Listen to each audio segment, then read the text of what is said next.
데살로니가전서 5장 16절로 21절 말씀을 한 목소리로 함께 읽도록 하겠습니다. 시작. 항상 기뻐하라. 쉬지 말고 기도하라. 범사에 감사하라. 이것이 그리스도 예수 안에서 너희를 향하신 하나님의 뜻이니라. 성령을 소멸하지 말며 예언을 멸시하지 말고 범사에 헤아려 좋은 것을 취하고. 아멘. 오늘은 추수감사 주일입니다. 목사님, 농경문화도 아닌데 왜 추수감사절을 드리나요? 물으시는 분들이 종종 있는데요.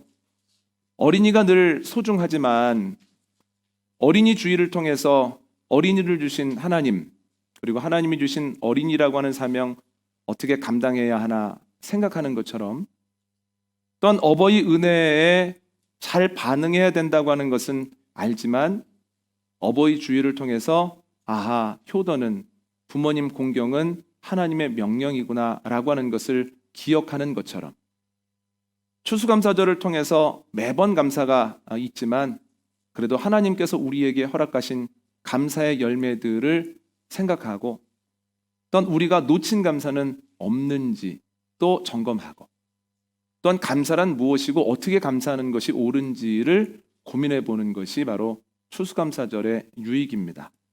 그래서 오늘은 감사에 대해서 세 가지를 한번 생각해 볼 건데요. 첫 번째는 왜 감사해야 하는가입니다. 오늘 본문 18절을 한번 읽어볼까요?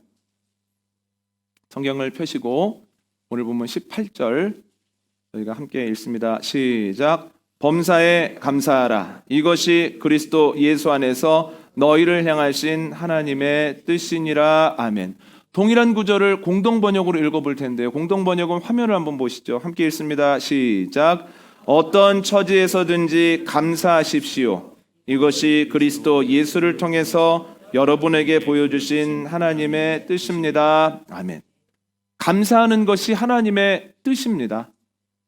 그래서 감사하지 않고는 하나님의 마음에 합한 자가 될 수 없습니다. 그래서 감사해야 합니다. 감사는 선택이 아니라 의무입니다. 그런데 하나님은 감사의 의무를 다하는 자에게 은혜를 내리셔서 더욱 풍성하게 하십니다. 그래서 평생 감사를 쓴 정광 목사님은 누군가의 이야기를 소개합니다. 행복해서 감사한 것이 아니라 감사하면서 행복해지는 거다. 감사가 먼저다. 이런 이야기를 합니다. 여러분들은 지금 주님의 뜻대로 감사하고 계십니까? 주님의 마음에 합한 모습을 보이고 계신가요? 주님이 감사를 통하여 주시는 풍성함을 누리고 계십니까?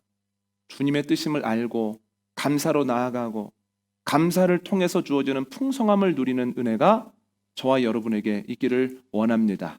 하나님의 뜻이기 때문에 감사해야만 합니다. 두 번째로 생각해 볼 것은 누가 감사할 수 있는가에 대한 겁니다. 오늘 본문을 읽거나 묵상할 때마다 걸리는 단어가 있습니다. 범사에라고 하는 단어입니다. 무슨 일을 만나든지 공동번역의 표현에 의하면 어떤 처지에서든지 감사해야 된다라고 말씀하시는데요. 이게 가능할까라는 겁니다. 성경 말씀이니까 그래 하고 넘어갈 수는 있지만 말씀대로 해보려고 하면 범사에 감사하고 어떤 처지에서든지 감사를 고백하는 것이 가능한가 하는 마음이 들 수밖에 없습니다. 건강할 때, 넉넉할 때, 형통할 때는 감사할 수 있죠. 감사해야죠. 그런데 연약할 때, 궁핍할 때, 막막할 때, 답답할 때도 감사할 수 있을까? 입으로는 감사합니다 할 수 있지만 정말 마음에서 우러나는 감사를 할 수 있을까? 이런 생각이 듭니다. 근데 설교 때 누차 말씀드리듯이 하나님이 무엇인가를 명령하실 때는 그 안에 약속도 두 가지가 들어있습니다. 할 수 있다. 할 수 있도록 내가 이끌겠다, 돕겠다는 약속이 있습니다. 다시 말해서 범사에 감사하라고 하는 것은 우리의 상식으로는 불가능할 것 같은데 하나님이 그 안에 약속을 두 가지 넣어주셨다는 거예요. 범사에 감사할 수 있어. 범사에 감사할 수 있도록 내가 이끌 거야, 도울 거야 라는 주님의 약속이 있습니다. 그렇다면 어떻게 범사에 감사할 수 있을까요? 이 해답도 성경 안에 있습니다. 하나님이 성경을 기록하실 때, 사람을 통해서 성경을 기록하게 하실 때에 꽤 자주 사용하셨던 방법이 있는데 데칼코마니 기법과 비슷합니다. 예전에도 이 구절을 설명할 때 데칼코마니를 언급한 적이 있는데요. 도화지에 물감 몇 가지를 짜서 놓고 접었다가 피면 접은 선을 기준으로 대칭의 모양이 나오죠. 이게 데칼코마니입니다. 이것처럼 성경을 읽다 보면 어떤 구절을 중심으로 이런 방식으로 짝을 이루는데 이것을 인클루지오라고 하고, 하나님이 사람을 통해서 성경을 기록하실 때 많이 사용하셨던 방법입니다. 짝을 이루는 구절과의 관계는 여러 가지가 있지만 세 가지만 설명을 드리면, 첫 번째는 짝을 이루는 구절이 같은 내용이든지, 아니면 짝을 이루는 내용이 완전히 반대되는 내용이든지, 아니면 짝을 이루는 내용 하나가 다른 하나를 보완해 주는 겁니다. 저희가 읽은 본문도 이 인클루지오에 해당하는데요.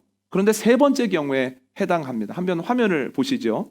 16절과 21절, 17절과 20절, 18절과 19절이 짝을 이루고 있습니다.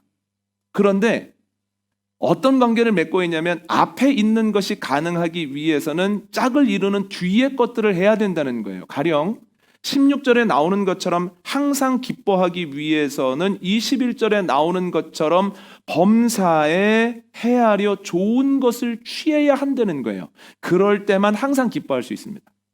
17절에 나오는 것처럼 쉬지 말고 기도하기 위해서는 20절에 나오는 것처럼 예언, 하나님이 우리에게 여러 가지 방법을 통하여 주시는 말씀들을 멸시하면 안 된다는 거예요. 하나님의 말씀이 환경보다, 사람의 약속보다 강력하다라고 하는 것을 기억할 때만 쉬지 않고 기도할 수 있습니다. 그렇다면 범사에 감사하기 위해서는 무엇을 해야 됩니까? 19절에 나오는 것처럼 성령을 소멸하면 안 된다는 거예요. 이 구절을 표준사번역과 공동번역이 똑같이 번역을 하고 있는데, 성령의 불을 꺼트리지 마십시오 이렇게 번역을 합니다. 무엇을 의미하냐면, 성령의 불이 꺼지지 아니하면 범사에 감사할 수 있다는 거예요. 그런데 성령의 불이 꺼져버리면 아무리 좋아 보이는 상황 속에서도 감사하지 못하고 오히려 불평하는 삶을 살아가게 된다라고 하는 거죠. 이게 성경적 원리입니다.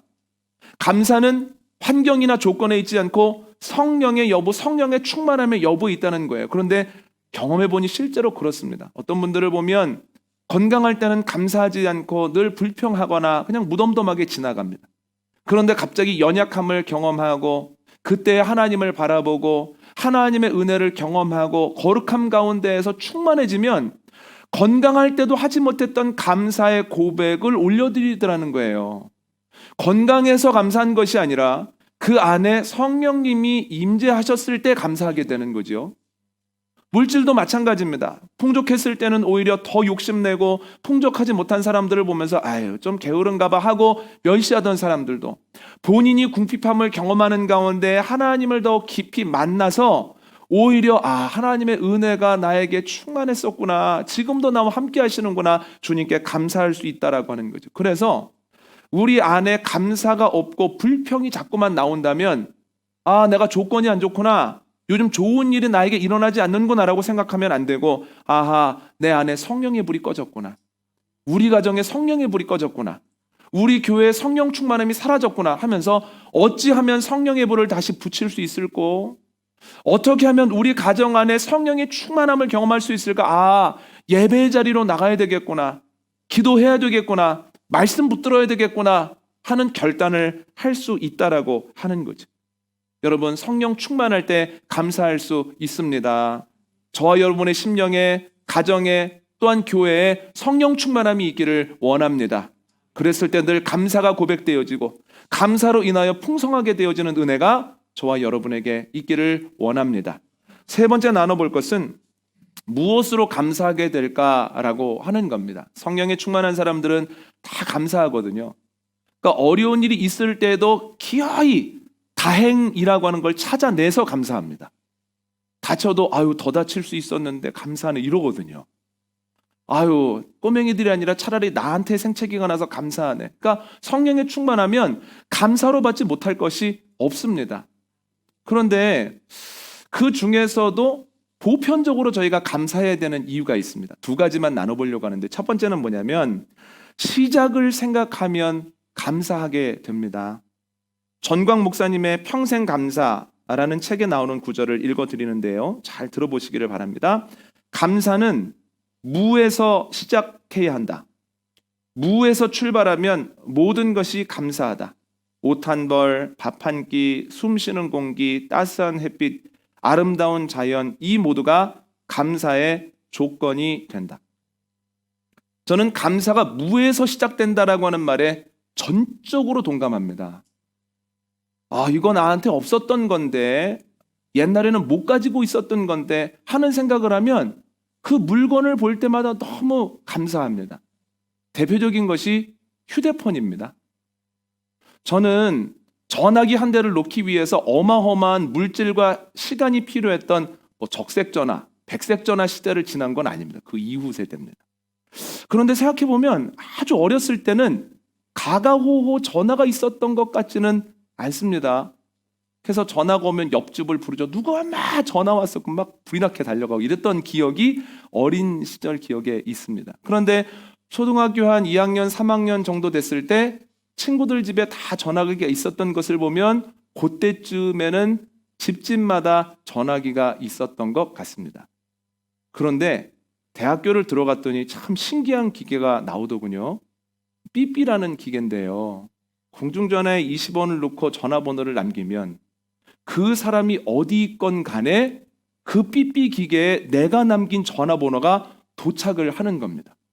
저는 삐삐를 치고 삐삐를 받을 때마다 돈 20원에 이런 서비스가 가능하구나 굉장히 신기하고 감격했던 기억이 납니다. 그런데 그때 익숙했던 풍경이 뭐냐면 삐삐를 받은 사람들이 전화하기 위해서 공중전화의 줄을 길게 섰던 기억이 납니다. 어떤 때는 삐삐 응답하기 위해서 20-30분 정도 이렇게 기다렸던 기억도 납니다. 그런데 시간이 좀 더 지나자 더 신기한 게 나왔습니다. 핸드폰이라는 게 나오더군요. 그래서 이제는 공중전화 앞에서 기다릴 필요가 없습니다. 바로 전화도 받고 바로 전화도 걸 수 있습니다. 이것만 해도 황공한데 어느 순간인가 스마트폰이라고 하는 것이 나왔습니다. 그러면서 완전히 차원이 다른 일들을 하게 되죠. 스마트폰이 나오면서 이걸로 문서도 보내고 이걸로 메일도 확인하고 음악도 듣고 설교도 듣고 심지어는 아이들이 밥 먹을 때 앞에 뽀로로를 틀어줌으로써 평화로운 식사 시간을 보장받을 수도 있습니다. 이게 불가능한 일 아닙니까? 이것만 합니까? 아니에요. 이걸로 은행 업무도 보고 세금도 내고 또한 쇼핑도 할 수 있다라고 하는 거예요. 그래서 저는 휴대폰을 볼 때마다 참 감사해. 참 살만한 세상이야 라는 생각을 합니다. 그런데 모든 사람이 이런 생각을 하는 건 아니에요. 특별히 젊은 세대 같은 경우는 목사님이 갑자기 왜 이래? 이런 생각을 할 수도 있습니다. 왜냐하면 휴대폰은 당연한 거거든요. 원래 있는 거고 당연한 거기 때문에 감사하는 마음이 안 드는 거죠. 그래서 요즘 아이들을 보면 다 그런 것은 아니지만 휴대폰을 보면서 감사해 라는 생각을 갖기보다는 저 친구가 가지고 있는 걸 내가 못 갖고 있어. 나는 이 브랜드보다는 다른 브랜드 사고 싶어 하면서 끊임없이 불만을 표현하는 경우가 많다는 거예요. 휴대폰을 가지고도 이건 나한테 없었던 거야. 그런데 지금 생겨서 너무 좋아 할 때는 감사가 나오지만 저 사람이 가진 걸 내가 못 가졌어. 나 저 브랜드 갖고 싶어 하면 똑같은 사물에 대해서 불평으로 반응할 수밖에는 없다라고 하는 거죠. 그런데 이것은 소유뿐만 아니라 존재에도 그대로 적용이 됩니다. 구약에서 하나님께 가장 많은 감사를 표했던 사람은 바로 다윗 왕입니다. 시편을 보면 부지기수로 감사를 고백하죠. 그런데 그가 그렇게 감사를 고백할 수 있었던 이유가 뭘까요? 한번 찾아볼까요? 사무엘하 7장 18절을 한번 찾아보시죠.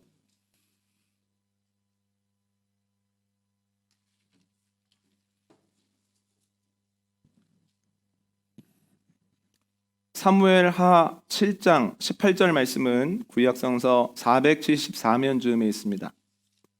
구약성서 474면 즈음에 있는 사무엘하 7장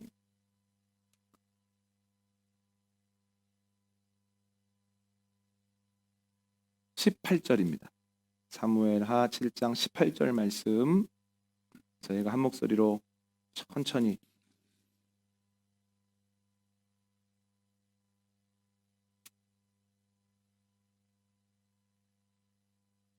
자, 준비되셨죠? 자, 18절 읽습니다. 시작. 다윗 왕이 여호와 앞에 들어가 앉아서 이르되 주 여호와여 나는 누구이오며 내 집은 무엇이기에 나를 여기까지 이르게 하셨나이까. 아멘. 이스라엘 왕 다윗이 감격하여 하나님께 기도합니다. 하나님, 제가 무엇이기에 저희 집이 무엇이라고 저를 이렇게 왕의 자리까지 오르게 하시고 왕으로서 이런 영화를 누리게 하십니까? 감사하고 감사합니다. 여러분, 다윗은 내가 골리앗을 쓰러뜨렸기 때문에, 내가 천부장으로서 혁혁한 공을 세웠기 때문에 왕의 자리에 올랐다라고 말하지 않습니다. 내가 왕의 자리에 오른 것이 아니라 나는 하나님의 은혜로 왕의 자리에 있게 된 겁니다. 하나님이 나를 왕의 자리에 두셨죠.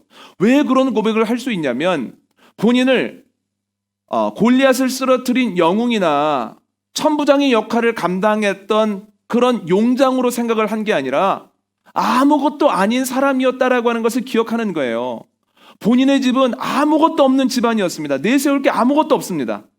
그런데 다윗은 그 집안 안에서도 철부지 막내여서 아버지들도 기대 안 하고 형들도 기대 안 했던 대상이었다는 거예요. 그런데 하나님께서는 너무나 평범한 가정의 막내 다윗을 찾아내셔서 훈련시키시고 왕위에 올리시고 그를 통하여 너무나 많은 일을 하셨다는 거예요.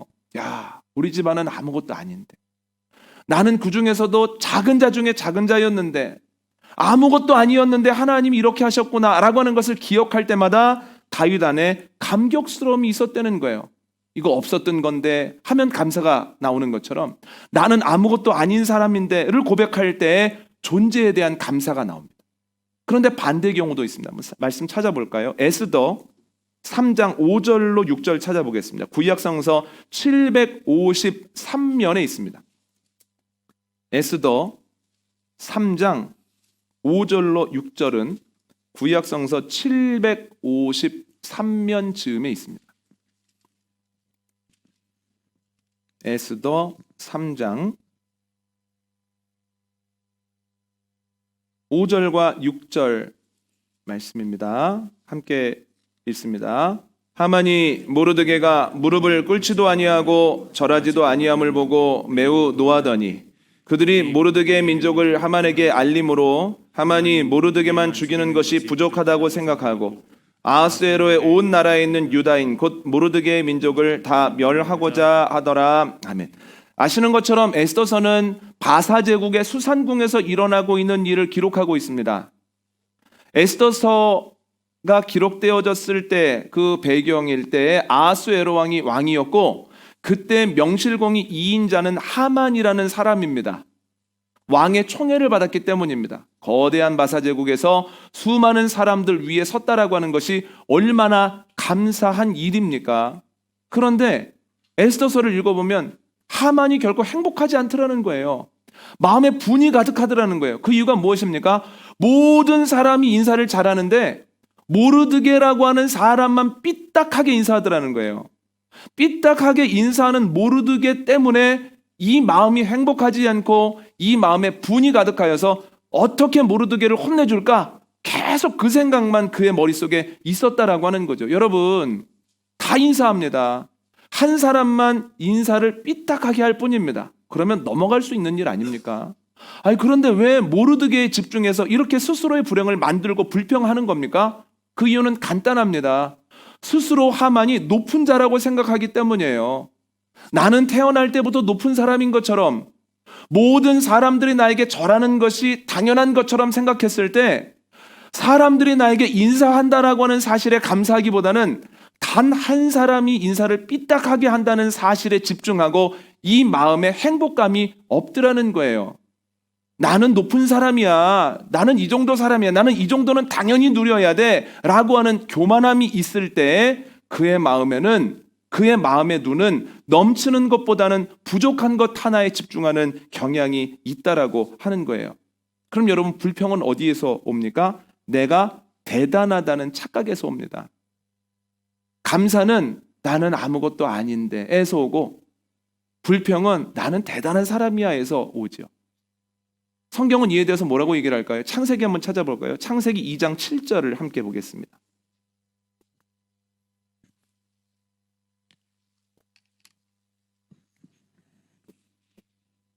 창세기 2장 7절 말씀입니다. 성경 가장 앞에 있는 창세기 2장 7절입니다. 함께 읽습니다. 여호와 하나님이 땅에 흙으로 사람을 지으시고 생기를 그 코에 불어 넣으시니 사람이 생명이 되니라. 아멘. 하나님께서 땅에 흙으로 사람을 빚으셔서 코에 생기를 넣어주셨을 때 생명이 됩니다. 그렇다면 사람은 본래 무엇입니까? 흙입니다. 티끌입니다. 아무것도 아닙니다. 흙에서부터 왔으니 나중에 하나님의 때가 되어지면 모두는 흙으로 돌아갈 수밖에 없습니다. 하나님의 말씀도 우리에게 일어나게 될 현상도 우리가 흙이라고 하는 것을 명확하게 보여줍니다. 그런데 하나님은 모든 사람이 나는 티끌이야 라고 하는 것을 기억하며 살기를 바라셨습니다. 그래서 사람이라는 단어 자체를 흙과 비슷하게 만들어 놓으십니다. 흙이라는 히브리어 단어는 아다마고요. 사람이라는 히브리어 단어는 아담입니다. 왜 그렇게 지으셨겠습니까? 네가 티끌이라고 하는 것 잊어버리지 말고 살아라. 네가 다시 흙으로 돌아가야 되는 존재임을 늘 생각하며 살아라 라고 하는 것이 하나님의 뜻이기 때문이에요. 그런데 왜 하나님이 흙이며 티끌임을 기억하며 살라고 말씀하셨을까요? 그래야 감사함이 넘치기 때문입니다. 내가 티끌이라고 하는 것을 기억할 때 나는 아무것도 아닌데 하나님이 나를 이렇게까지 생각하셨구나. 하나님이 나를 이렇게 사랑하시고 인도하시고 이 자리에 두시고 이렇게 나를 사용하시는구나. 티끌이라는 것을 기억할 때만 매번 감사하고 어떤 처지에 있든지 감사할 수 있기 때문이지요. 이와 관련하여 평생감사라는 책에 나오는 글을 읽어드립니다. 사람이 스스로 속고 있는 것 중에 하나는 모든 것을 당연한 것으로 받아들이고 감사하지 않는 것이다. 내가 받는 사랑도 당연하고 내가 받는 대우도 당연하고 내가 하는 일도 당연하고 내가 지금 건강한 것도 당연하다고 여긴다. 그러나 그렇지 않다. 눈을 뜨고 세상을 바라보라. 우리 주위에는 당연하다고 생각되는 일들도 누리지 못하고 어렵게 사는 사람이 얼마나 많은가. 당연한 것을 감사하기 시작하면 고마운 마음은 더욱 커지고 또 하나의 감사의 열매가 만들어지는 것이다. 당연하다고 생각하면 감사가 사라집니다. 예를 들어 볼까요? 초등학생 아이가 간단한 시험을 치르고 집에 옵니다. 아이의 표정이 좋아요. 어떻게 봤어? 저 다 맞았어요. 그러면 엄마 아빠도 되게 행복하지 않습니까? 행복을 누리고 감사하면 좋은데 바로 뭐라고 물어봅니까? 반에서 또 다 맞은 애 있어? 이렇게 물어보죠. 예, 한 3명, 4명 있어요. 그래? 너랑 친하게 지내는 어떻게 봤어? 걔도 100점 맞았어요. 그러면 김이 확 셉니다. 왜 그럴까요? 벌써 20명 중에 3명이 다 맞았다고 하면 마음속에 쉬웠구나. 다 맞는 게 당연한 거구나 생각을 하죠. 당연한 거구나 라고 생각하는 순간에 감사함이 없어져 버린다는 거예요. 그래서 당연하다는 생각은 감사함의 가장 큰 적입니다. 여러분, 첫째 아이의 사춘기가 서서히 시작되고 있는 것 같습니다. 그러니까 옛날에는 기도나 그러면 네 이렇게 대답했었는데 언제부턴가는 기도나 왜요 이렇게 대답을 합니다. 그리고 옛날에는 이거 이러면 안 돼. 그러면 예 그렇게 할게요. 그랬었는데 이거 이렇게 하면 안 돼. 그러면 아유 알았습니다. 알았어요. 이렇게 얘기를 하고요. 옛날에는 이놈 이렇게 하면은 눈물이 이렇게 뚝뚝 떨어졌었거든요. 그런데 요즘 이놈 그러면 아유 알았다니까 이래요. 이 사춘기가 확실히 이게 시작이 되고 있는 모양이다. 그러면서 나타나는 현상이 뭐냐면 게임도 즐겨서 하고요. 또한 몰래 게임을 좀 더 하는 느낌이에요. 그래서 제가 주님 임재하시는 것처럼 방문을 팍 열면은 갑자기 후다닥 하면서 이렇게 핸드폰을 놓으면서 깜짝깜짝 놀랍니다. 확실히 사춘기가 시작이 되었구나. 그런데 자꾸만 공부하는 문제라든가 내년에 중학생이 되니까요. 공부하는 문제라든가 게임하는 문제라든가 핸드폰을 손에서 안 놓는 문제 때문에 아무래도 신경전을 할 때가 있습니다. 그러면 좀 밉습니다. 네, 미워 이런 생각이 듭니다. 그런데 이제 며칠 전에 이제 새벽기도 나오기 위해서 일찍 일어나서 제 옆에서 이제 자고 있는 아이의 이불을 이렇게 덮어주다가 아이 얼굴을 봤는데 아이 얼굴이 평안해 보이고 너무 이쁜 거예요, 제 눈에. 그래서 마음속으로 깨 있을 때는 밉더니 자니까 이쁘구나 이제 이런 생각을 했습니다. 그런데 가만히 새벽기도 운행을 하면서 생각난 것이 있는데 이 아이가 당연하지 않다는 거예요. 결혼을 하고 3년, 4년, 5년, 6년이 지나도록 아이가 생기지 않았습니다. 그래서 저도 기도하고 저희 가족들도 기도하고 교구 식구들도 열심히 기도하고 또 부목사로 있던 교회 분들도 열심히 기도했습니다. 그래서 7년 만에 아들을 얻었거든요. 그 생각이 갑자기 드는데 그렇구나. 내가 너무나 당연하다고 생각을 했구나. 당연하기 때문에 뛰어나야 되고 당연히 하기 때문에 바라야 되고 당연하기 때문에 뒤보다는 앞으로 갔으면 좋겠고라고 생각을 했지만 기본적으로 가지고 있어야 되는 생각은 이 아이 당연하지 않다. 하나님께 기도하고 기다려서 얻은 아이다 라고 하는 생각을 주셨을 때 존재에 대한 감사가 생기더군요. 여러분, 우리가 왜 감사를 잃어버리고 살까요? 당연하다는 생각 때문입니다. 여러분, 당연합니까? 내 옆에 가족이 있는 것이 당연한가요? 자녀들이 저녁에 들어오는 것 당연한 일입니까? 또한 결혼을 통해서 누군가가 새로운 가족으로 들어왔는데 그 가족이 성실하고 착한 것이 당연합니까? 아니에요. 당연하지 않습니다. 당연하다고 생각하면 부족한 것이 보이고 또한 감사가 끊어지지만 당연하지 않아. 존재 자체가 당연하지 않아. 그 사람이 성실하고 착한 것 당연하지 않아. 그리고 이렇게 좋은 사람들이 모인 것 하나님의 은혜야 라고 생각하면 이 마음 속에서 감사가 넘칠 수밖에는 없다라고 하는 거죠. 여러분, 시간이 가면서 감사가 늘어나는 경험하고 계시지 않습니까? 왜 그럴까요? 아이 때에는 당연하다고 생각하는 거예요. 내가 이거 갖고 있는 것 당연하지. 내가 노력한 것만큼 열매를 거두는 것 당연하지. 내가 노력했으면 보상을 받는 것 당연하지. 당연한 게 가득합니다. 그런데 시간이 가고 여러 가지 일들을 겪는 가운데서 사는 가운데서 당연한 건 없구나. 내가 노력한다고 해서 꼭 얻어야 되는 것도 아니고 내가 힘쓴다고 해서 향상되는 것도 아니고 내가 여러 가지로 몸부림을 친다고 해서 열매를 얻을 수 있는 게 아니에요. 그래서 성경에서 하나님이 함께 하시지 아니하시면 파수꾼의 경성함이 허사다라는 말씀을 하셨구나. 그냥 하나님의 은혜구나. 이렇게 고백할 수밖에 없다는 거예요. 여러분, 당연하지 않습니다. 지금 여기까지 온 것 하나님의 은혜입니다. 주님의 은혜를 기억하는 가운데 감사가 넘치게 되는 저와 여러분 되시기를 원합니다. 많은 분들이 목회하는데 힘들지 않느냐고. 그렇지 않습니다. 목회가 재미있습니다. 그 이유를 생각을 해봤습니다. 그랬더니 저에게는 당연하게 느껴지는 것이 좀 적은 것 같아요. 저희 생명문 교회는 좋은 분의 제안으로 장소를 빌려서 사용했습니다. 아무런 조건 없이. 그리고 그분이 만들어 놓은 예배당과 사무실에 그대로 들어갔기 때문에 헌금 봉투 몇 개만 가지고 들어가서 가족끼리 시작을 했습니다. 그래서 이 공간을 생각할 때마다 감사합니다. 아무것도 없었는데 진짜 헌금 봉투 몇 개만 가지고 시작했었는데 하나님이 이렇게 마음대로 예배할 수 있는 공간을 주셨네. 너무 감사한 일이다. 또한 교우들을 생각할 때마다 감사합니다. 가족들끼리 함께 예배하고 있었는데 이렇게 많은 교우들이 예배할 수 있는 것 자체가 너무너무 큰 은혜네. 어제 적지 않은 분들이 와서 이 앞에 강단을 꾸미고 여러 가지 일들을 하시는데요. 너무 감사한 거예요. 몇 년 전만 해도 저하고 아내하고 전도사님 가족이 했었는데 무슨 행사가 있으면 12시 전에 들어간다는 건 생각도 못 했었는데 이렇게 절기를 앞두고 이렇게 감사할 수도 있구나. 없었는데 내가 아무것도 아니었는데 당연한 것 아니지라고 생각하면 감사할 수밖에 없고 힘든 일도 수월하게 넘어설 수 있다는 거예요. 여러분, 당연하지 않습니다. 존재가 소중하고 또한 지금 누리고 있는 것 하나님의 은총입니다.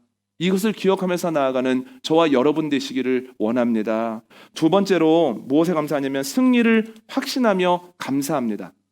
절기가 끝나거나 절기가 시작될 때마다 교회력에 대해서 올해 말씀을 드리고 있는데요. 다시 한번 전체적으로 정리를 해보겠습니다. 한 해의 시작이 1월이고 계절의 시작이 봄인 것처럼 교회력의 시작은 대림절입니다. 예수님이 오시는 것을 기다리는 절기입니다. 사주입니다. 사주의 대림절이 지나고 나면 성탄절입니다. 예수님이 이 땅에 몸을 입고 오신 것을 기념하는 절기입니다. 그 후에도 성탄 후 첫 번째, 성탄 후 두 번째 주를 지내고요. 6주 동안의 주현절을 지나게 됩니다. 주연절은 예수님을 통해서 하나님의 영광이 드디어 드러나게 되었다고 하는 것을 기념하는 절기입니다. 주연절에 이어서 사순절이 시작이 되는데요, 40일을 의미합니다. 예수님이 고난받으시고 십자가에 달려 돌아가셨던 40일을 의미합니다.